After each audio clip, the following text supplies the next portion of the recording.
So the sort of normal was, well, if you can touch your fingertips to the floor and bending over forwards, that's great. Well, I was down there with my hands, nearly my forearms, and then looking at, so what's normal in terms of elbow extension, and you should have a straight arm straight out in front of you when you have your elbow straight. And mine just went way further, and I had these nice banana elbows instead.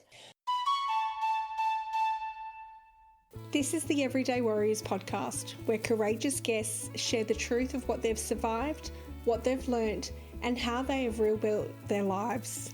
I'm your host, Trudy Marie. Listen to these stories of resilience, purpose, and hope, so you can remember you're not alone.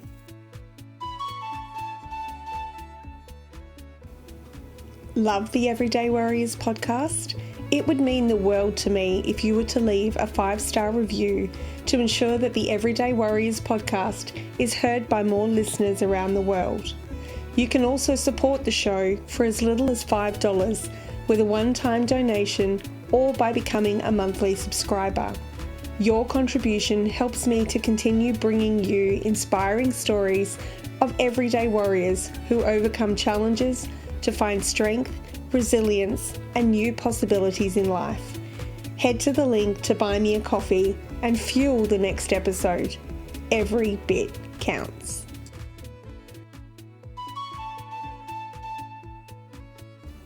If you're looking for an inspiring story of resilience, healing, and rediscovering yourself, then my book, Everyday Warrior: From Frontline to Freedom, is for you. It is my memoir of hiking the 1,000-kilometre Bibbulmun track, a journey that was as much about finding my way back to myself as it was about conquering the trail, through the highs and lows and everything in between. This book is taken from my journals and is my raw and honest experience of overcoming trauma and embracing the strength within. Grab your copy now. Just head to the link in the show notes and let's take this journey together. Welcome to another episode of the Everyday Warriors podcast. And today I have a guest with me across the pond, as we like to call it, all the way from New Zealand on the South Island, which I've been very fortunate enough to visit in the past. But please welcome to the show, Claire. Thank you so much, Trudy. Great to be here. It's so great to have you. And I'd like to start your story, as we were discussing off air, back to when you were in college, because I think that's where a lot of questions started to become answered for you. Yes, certainly was. So I went to university wanting to be a physio and was lucky enough to get in. The irony was that I thought I wasn't clever enough to be a doctor, but wanted to help people and be in the health profession. So managed to get in to train to be a physio. And it was the best thing that I could have done for myself. I really, really started to understand better how I worked physically, of course, as that's what physio is about. And I think unconsciously, it was probably one of the reasons that I wanted to become a physio, was that I was just wanting to work out, how do I work better, as much as help other people to work better as well. And yes, it was quite a surprise to me when we, in our first year of training, you're doing all your practicals and you're perfectly happy with getting undressed and being in your underwear, wandering around, the practical lecture rooms, because that's just what everybody did. And so definitely a new sense of freedom there. And you're just assessing each other. And what I very quickly realized was that my body didn't work quite the same as other people's when we were doing testing, or lecturers saying, well, this is what's normal.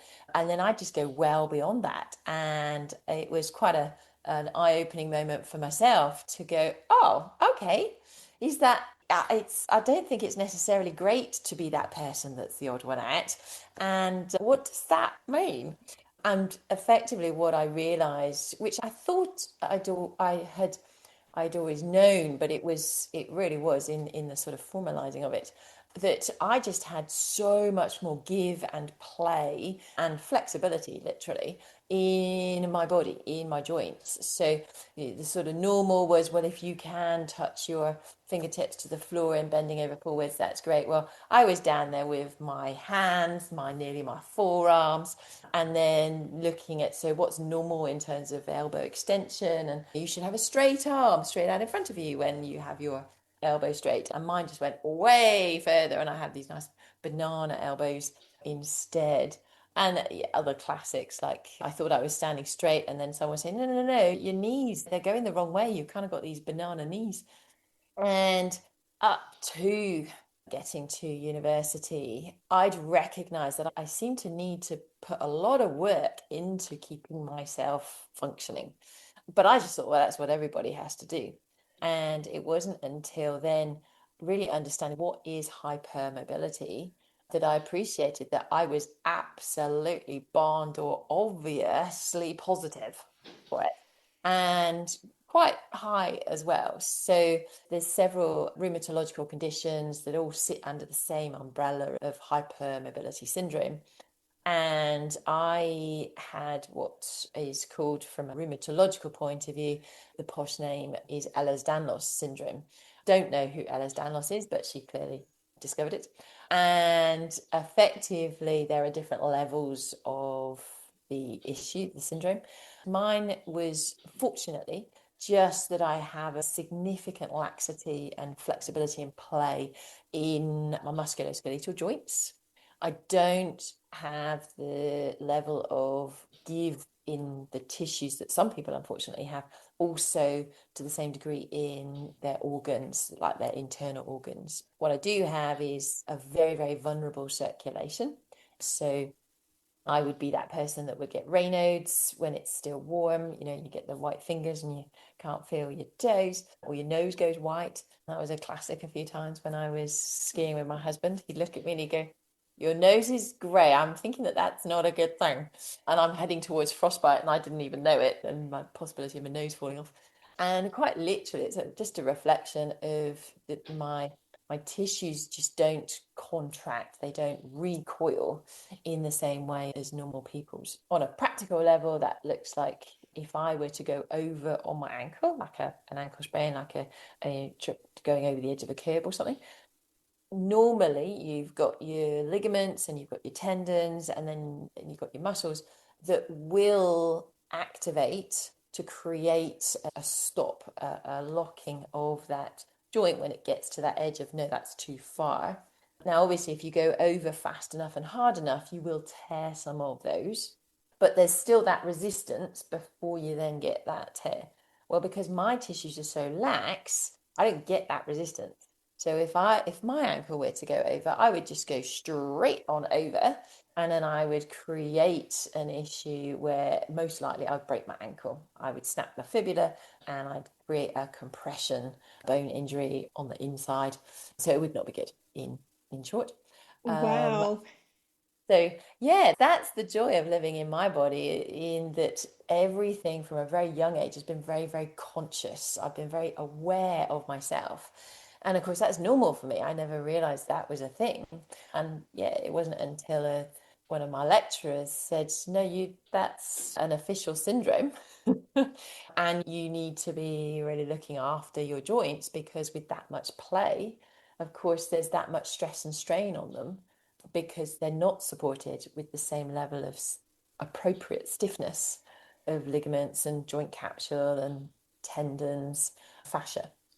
What So I yeah. find interesting in what you're telling me, and this is not something I've really ever heard of, because when you see flexible people and you think like contortionists and ultimate flexible gymnastics or gymnasts and dancers and things, that you kind of like in some ways jealous of that, because you're like, oh, I wish I could do that too. But here you are having to actually be ultra aware and cautious of how your body moves.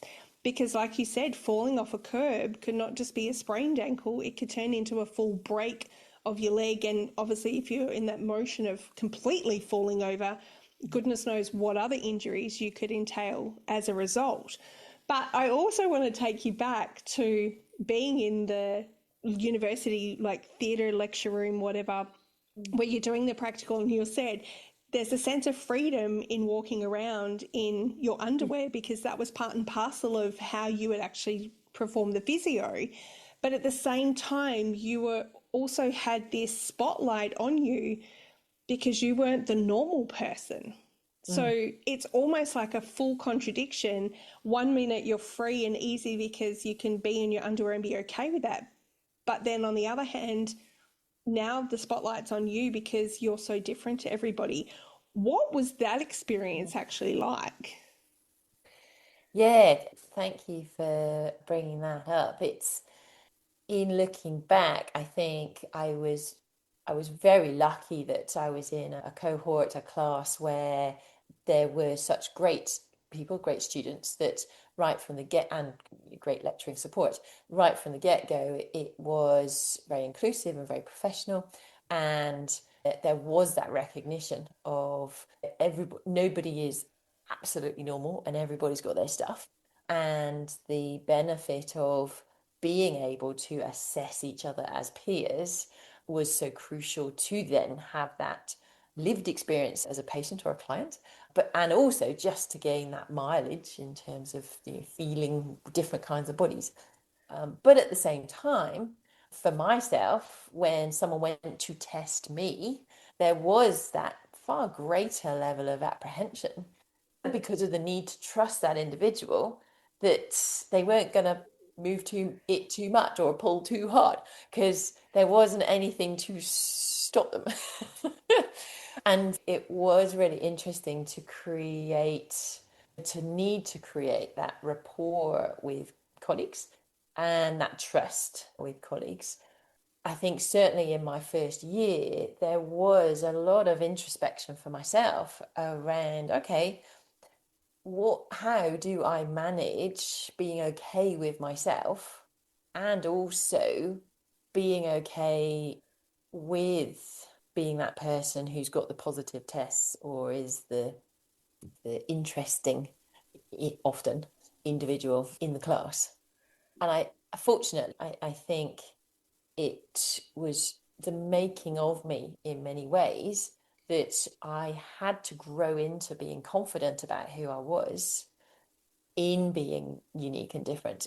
And it was then what gave me a stepping stone into becoming confident in myself in lots of other ways as well. And that then grew in the decades since in understanding myself better. But yeah, How did that show up for you as a child? Because obviously you're in university, so you're a young adult, but that condition just didn't happen when you got to university. You'd obviously lived with this hypermobility all your life. So, how did that show up in your childhood, and how did you then reconcile with yourself? That's why that used to happen. yeah, and that was what was a big deal for myself. And to paint the picture really in terms of when I was really young, with the both professional and personal lived experience benefit now, I can look back and I go, okay, yeah, there was a reason why I wasn't spontaneous like most kids are. When I was a baby, apparently, if I got stressed, I used to hold my breath. And I used to hold my breath for so long that I would start turning blue. And my mum would get absolutely freaked out because she couldn't get me to take a breath. I would just hold my breath. And she couldn't understand why. I did grow out of it. But in hindsight, what I recognized was that my little body was trying to find stability, it was trying to find control. And the only way that it could do that was in holding its breath and bracing. And so it was actually a soother, it was actually something that was helping my nervous system to come back to being in neutral. But of course, you do need to breathe as well. Of course, Um, that's why you're uh, here. yeah, yeah. So it was fascinating when my mum used to talk about, oh, so this is actually what you did, that I was then able to plot that through to go, the reason literally was physiological. It was my nervous system trying to find stability and control when it didn't have it fed back to it in the normal signals and stimulus of life that somebody else would have in their body. So that was right back at the start of life, as it were. And then as I got a little bit older, because I was already conscious about how I moved, I think there was an innate vigilance in my nervous system that said, you don't want to break yourself, so you be careful. As much as I was still a kid that wanted to try stuff, there was absolutely a hesitation and an inability just to give stuff a go without thinking about it. And of course, as soon as you bring something into your conscious, you're not just being free and creative and making stuff up. So, what was really interesting when I reflect back is that it wasn't just that conscious control of the physical, it actually followed through in terms of how I developed mentally as well. I wasn't a kid that just went into creativity, making cakes from mud and doing all of that stuff because I was staying connected in my body and on that more sort of logical side, the intellectual side, which I'm now very grateful for. It's given me a lot of skills around being very strategic and being able to pick out details in things and makes me good at my job. But at the time, I missed out on a whole lot of fun stuff that other kids were doing. And then if you add to that interacting with other kids, other kids are not thinking about what they're doing. They're just mindlessly, in the bestest, freest kid way, random stuff. And I would always be in this conscious head going, well, why are they doing that? And how are they doing that? And well, what am I supposed to do to try to do that and do it in a way that feels safe to my body? So you can imagine I wasn't exactly the party central piece in school in being a child that was so self-aware, but also potentially quite limited in being expressive. You missed your childhood in a sense that Really? you've become so self-aware of what you and your body can do Yeah. that you've had to grow up quite quickly instead of being this free and easy kid like most children are. But then at the same time, I'm imagining that you became quite introverted because you didn't want to be that kid that went out and said no and maybe were picked on because you wouldn't try new things. You just almost became reclusive because that was the safer option. Yeah, you're absolutely right, Trudy. And doing stuff by myself in my own way, got far more control over that. And again, I look back on that and I'm very grateful for the ability that it gave me to be very self-sufficient, to be happy with my own company, to do things in my own way. But yes, at the same time, it wasn't conducive to creating social ease and the growing alongside other people and the joys and the challenges that come with being connected to lots of other people.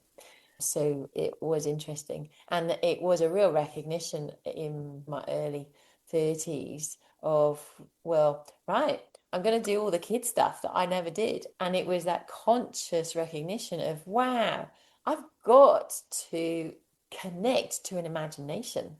There's no such thing as you can't imagine, and there's no such thing as, oh, I haven't got a very good imagination. What you do have is one that you've never used, one that you haven't cultivated. And so I'm still not very good at it, but I will challenge myself to draw a picture. I will challenge myself to go and do something for the sake of that hasn't got an outcome or a reason or some kind of achievement attached to it, because I know that that's so important to balance out the person that I am. I love that you bring that up because I think that you talked about trust of others before, that with this condition, you had to be very careful of how you interacted with other people. So, in essence, they didn't hurt you physically, but then it's becoming this adult, like you said, in your 30s, understanding what your capabilities are and realizing that you've missed out to a certain degree, that it's now this trust within yourself of, well, Yes. what can I do? Yes. And how far am I willing to go, whether it's on the physical or emotional or spiritual but like what can I do and how am I going to live my life? Yeah, you encapsulate it really well, Trudy. And in effect, that's what I did. And even it's starting at university in my teenage years, I had catastrophic restless legs. I had circulation that was terrible. I had frequent headaches that were really bad. All the types of things that were put down. Well, it's growing pains and you'll get over it. You'll grow up out of it. And oh, just maybe take some magnesium. None of it was totally disabling, but that's the problem. And that is the issue for many people that have this diagnosis, is that there's nothing to show for it. And there is nothing really life-stoppingly obvious. You just have to suck it up and carry on. And what I worked out for myself was the only person that was going to be able to create resilience in this potentially very fragile or vulnerable body was myself.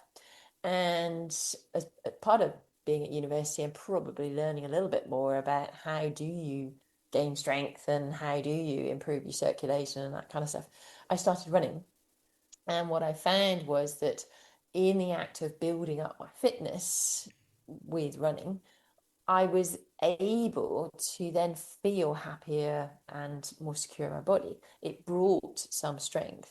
And that then facilitated a journey into, okay, how far can I take that? How far can I create strength and control and enjoy doing stuff physically? And that led me to successfully completing quite a few ultra marathons, mountain races that we're talking in thousands of meters up and down and hundreds of kilometers. The little me that started out in life would have had no chance of being able to do that. The me, if hadn't had that curiosity to work out, well, how do I help myself, absolutely would have ended up continuing in being very weak and have then the complications of that, which would quite quickly be joint issues, joint pains, and then the mental effects of that as well in terms of the depression and all sorts of things. Whereas in comparison, the opportunity just to slowly but surely increase my fitness, challenge myself in seeing, oh, there's a possibility of trying this event and increasing the mileage slowly, giving things a go, not out of pressure to finish at a certain time or to finish in a certain place or whatever. It was purely just that self-exploration of how well can I manage myself to enjoy this, whatever the event was or whatever the trail was that I'd found to go and explore. And that really is what I have done in life ever since. And so, ironically, a lot of people who don't know my background would look at me and go, wow, you're really strong, or you're really fit, or wow, you've done a lot of events and over and above the average. Whereas from a physical predisposition, I am well below and in the opposite direction. And I Just think, hearing you say that, firstly, I just want to acknowledge your achievement in doing that, because there are a lot of people, and I say this in inverted commas, normal people that don't have your mobility condition that would never even consider running an ultra marathon, let alone do a marathon up slopes and things like that. But for you to actually do it, not to set out to, like you said, achieve anything or look for an outcome, you were just testing your own body as to what it's capable of. And I think that's where so many other people get stuck, is that it's our own limiting beliefs yeah, and what we think we can and can't do, that we never ever look to the possibility and explore that. And then, like you said, this physical outer body that people see you as, and they're like, wow, you're an ultra marathon runner and you're really fit and you're really successful, have no clue what it actually takes you physically to be able to achieve this on even just a daily basis of getting through living day to day, let alone living to achieve such things. yeah, you're absolutely right, Trudy. And I now feel it's quite a privilege to be able to inspire some other people with that evidence that if you value yourself and you are patient enough with yourself in developing whatever area of vulnerability it is, then you will succeed. It's when you are willing to work with yourself rather than despite yourself that with that alignment, you make progress and you ultimately will get to where you want to get to. And yeah, it's huge. Did you find that this condition also helped you with your career? Because obviously you started off, and I assume you graduated as a physiotherapist. Did your own condition then go on to help you with your clients moving forward? And were you able to assist anybody else potentially with a condition similar to yours along the way? Hmm. Yeah, so it was a tandem journey really in terms of that personal direction and learning about myself alongside that professional direction and how to support people with physiotherapy. And for sure, I'm so grateful to some of the lecturers that gave me feedback around my handling of others in terms of when you're assessing a client or you're supporting them with doing exercises that I was very good at it. And the reason that I think I was just because I was so conscious and sensitive to what it was and how it was that I was interacting with somebody else on that physical level and then facilitating their joints, their tissues, their body. So definitely it was a gift of who I am to be able to serve people with that extra sensitivity and accuracy. And I think also just having that first person understanding of when you're not secure in your body. And that might just be because you've broken your leg. The rest of you's okay. But in that moment, you've lost that sense of stability and security. And you have that fear around you don't want to do the wrong thing. And definitely being so clear about what that feels like was very helpful in then being able to come alongside people of lots of different personalities or characters or types, but to truly be able to empathize as well as sympathize and be that professional confidence in supporting them through that. And although I don't do hands-on work now, I work much more as a coach, I still use my understanding of observing people and how they move. I do some formal sessions even on Zoom, and particularly those that I work with face to face, just being able to see how someone stands or how someone sits, how someone walks, it gives you just so much information about that person. And I think it's because of being so conscious in myself as to what's going on when, what emotions are coming up, and how does that feel in my body, and what does my body do, that it makes me so much more sensitive to seeing that in other people as well. As they say, your body language says so much more than the words that you speak. And for sure, in my work now, I am very much using what is that person communicating to me in their presence and in who they are, which I love because it really supports the success of their outcome. I totally get it in the sense of so many people just on a day to day basis lack situational awareness and the Mm, power of observation yeah. because as a former police officer, I know all too well what it's like to be able to observe and be situationally aware. And I think it does impact your career, especially living it firsthand. Like you said, you were so hyper aware of your own body that you became aware of what other people were experiencing, where it almost became second nature to you. That, like, as you said, even now in your work, that you can just observe what's going on for other people, that there becomes a level of empathy and understanding to different people's situations that most other people would just take for granted. Mm, yeah. Yeah, definitely. And somewhere along the way, I think as all professionals that work with people need to, there is that understanding of meeting your own needs and holding your own boundaries short of trying to be there for everybody and do everything for everybody. As a relatively young physio, as most public servants do, I did reach that edge of burnout where I was, trying to be my bestest for everybody in helping them to feel great in their body or move well or rehab to the best degree or whatever, or recover from surgery or whatever it was. And then not looking after myself, not meeting my needs. And of course, that so immediately shows up for me, particularly with my body type, in getting weaker. And ironically, although I've talked a lot about being too flexible, there is the extremes of both. So too easily you become too stiff in some areas because that's the best way for the body to hold itself together. And then it makes other areas or limbs even more excessively mobile again. It's always on the tightrope of holding strength but keeping range of movement and freedom of movement, but having it in a mobile and a controlled way rather than just a bendy wendy flexible uncontrolled in comparison. Got it. And when you said, you mentioned that you started to get into burnout because you didn't have those boundaries in place.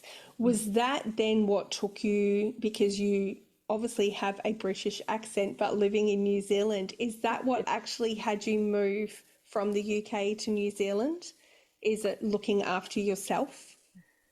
Yeah, you're absolutely right, Chidi. That was the sort of wake up call of, well, sure, I'd done all of this work on myself to be a successful physio. I was a little bit more senior.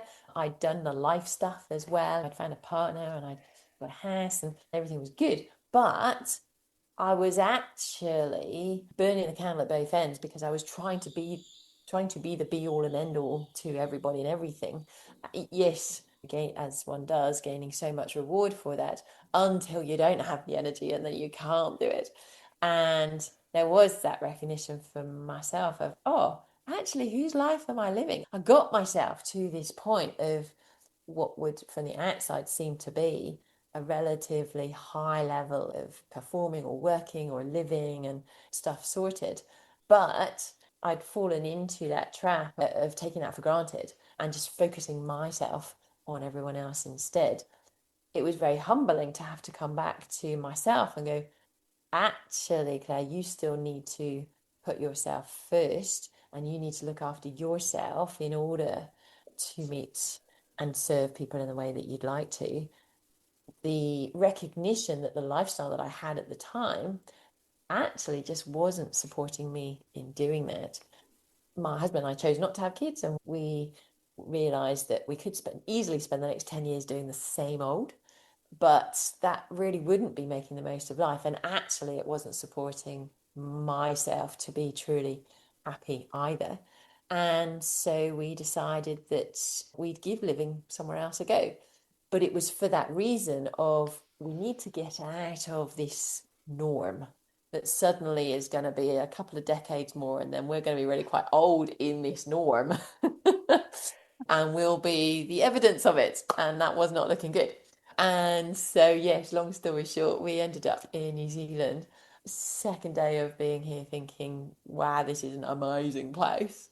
We said, yeah, let's make it happen. And 2 years later, we were here permanently. And I literally came over with no commitments, no responsibilities, which a lot of people at home said, how could you do that? How could you sell your house? How could you leave your job and have nothing? But for me, that was the point. It was the, well, I'm going somewhere new to do the sort of Claire 2.0 with everything that I've learned so far and bringing with me yeah, I'm going to continue to live the childhood that I didn't have. And I'm going to continue to look after myself in the way that I need to. And I'm also going to have freedom to work with and for people in a way that I recognize that, as good as they are, our medical and our health services just can't. And again, that was a first person experience for myself. I had to work out for me and my unique body how to make it work best. If I had just listened to standard physios, to standard rheumatologists, to standard orthopods, I would not have succeeded in the looking after myself in the way that I did. And yeah, moving to New Zealand and stepping out of those formal structures really enabled me to continue in that journey, both of my own self-discovery, but also of how I can meet people's needs more effectively in light of that. And yeah, it's been really exciting ever since. And I think what stands out for me, and you said the word yourself, is that there was a sense of freedom. Like Mhm. you had given up this way of being of this is my life and this is what we do and living the norm, and people rebuke that straight away when you say you're giving up a job, you're selling your house, you're going to a new country, you're starting over with literally nothing to some respect. But that comes with its own freedom to just be. As you said, Claire 2.0, you get to discover how you live now moving forward, understanding your condition, understanding what you've done in the past, what's worked, what hasn't worked, that you now just get to be yourself and help others inside of that. Mhm. Yeah, very much so. And some days there's always that question around what the heck am I doing? Because it's not easy. There's good reasons for sitting inside the norm and just having the day job and doing everything within that 50% that makes everything stable and sorted. But the rewards of doing my life on my terms far outweigh the struggles or the challenges or the difficulties that come and go, for sure. Yeah, and you said that you no longer work hands on as a physio, but Mm. you're more, I suppose, in a consultant role now where you're a coach That's and right. you coach people. Is that in a particular area, or do you still work with like body conditioning? Yeah, so a bit of both actually. So I use the title health and performance coach very loosely because, in effect, the style of coaching that I offer is very much a whole person approach. So, to be honest, I would call it more often personal development coaching. But what I want to communicate to people is that it's not just about personal development in terms of your internal identity. Your personal development is how are you getting out into the world in terms of, well, what does your container look like and how healthy is that? Because you can't fully be your potential and have self-mastery if you don't even know how to breathe well.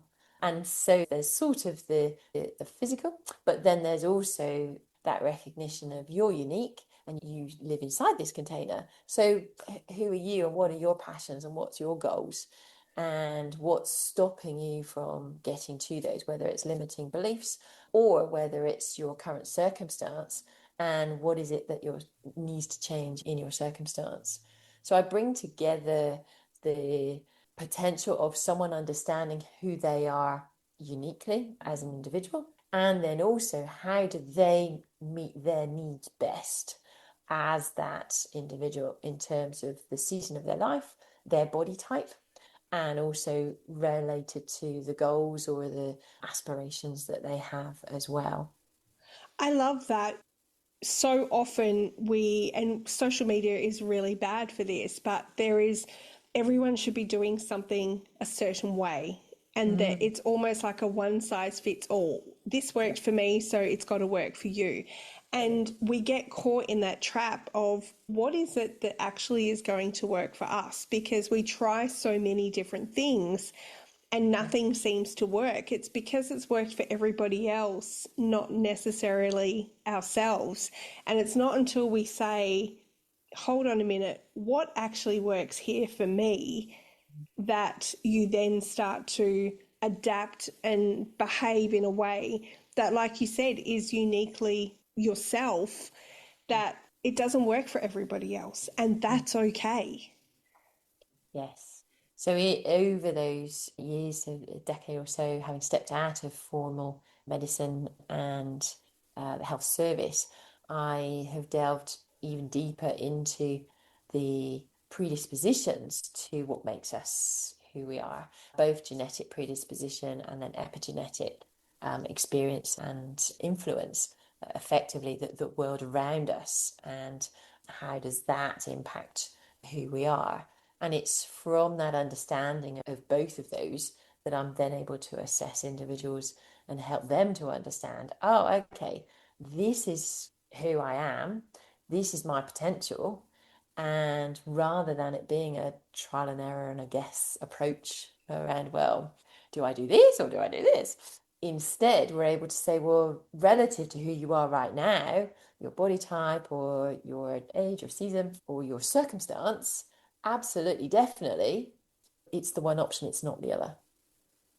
And that makes a huge difference to people, then giving them certainty for them to give themselves permission to go do that thing. And that's really what lights me up, is that people are then stepping forwards and they're not doing the average of what everybody else says or does. They're meeting their own need in the right way. And funnily enough, it works. It feels great. It's easy because that's what they were designed for. And whether that's stepping into a new job, or whether that's training at a different time of day, or whether it's eating in a new style, it's all of this lifestyle stuff that we're uniquely made up, and therefore we need to do it in our own way. And it's so cool to see people who've connected into what they know works for them and are thriving as a result.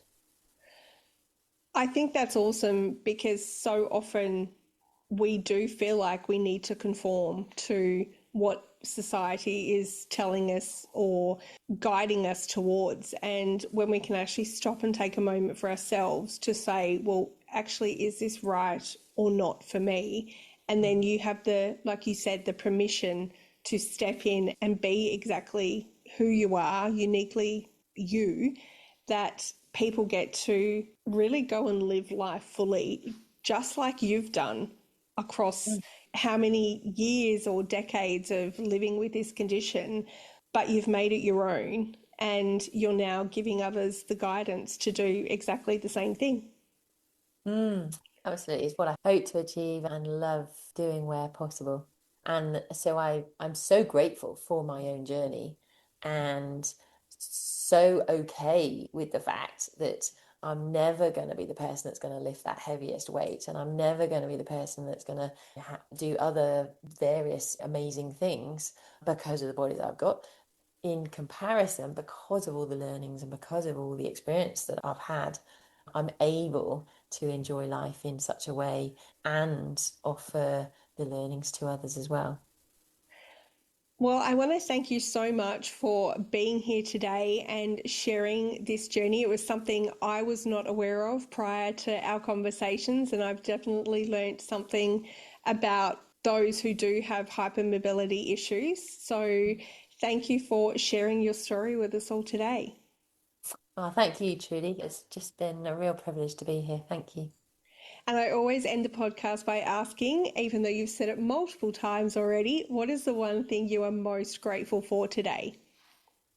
I think I really am most grateful. There would be an addition to having the container that I do, and I guess it would be having the love and acceptance of others. So my mum, when I was young, even though I was that awkward child, and later on in life, my husband, who has just always loved me for who I am, which is pretty special. So I'd definitely add those to the list as well. Thank you. Thank you for tuning in to the Everyday Warriors podcast. If you have an idea for a future episode or a story you'd like to share yourself, then please reach out and message me, as I am always up for real, raw, and authentic conversations with other everyday warriors. Also, be sure to subscribe so that you can download all the latest episodes as they are published, and spread the word to your family and friends and colleagues so they can listen in too. If you're sharing on social media, please be sure to tag me so that I can personally acknowledge you. I'm always open to comment about how these episodes have resonated with you, the listener. And remember, Lead with love as you live this one wild and precious life.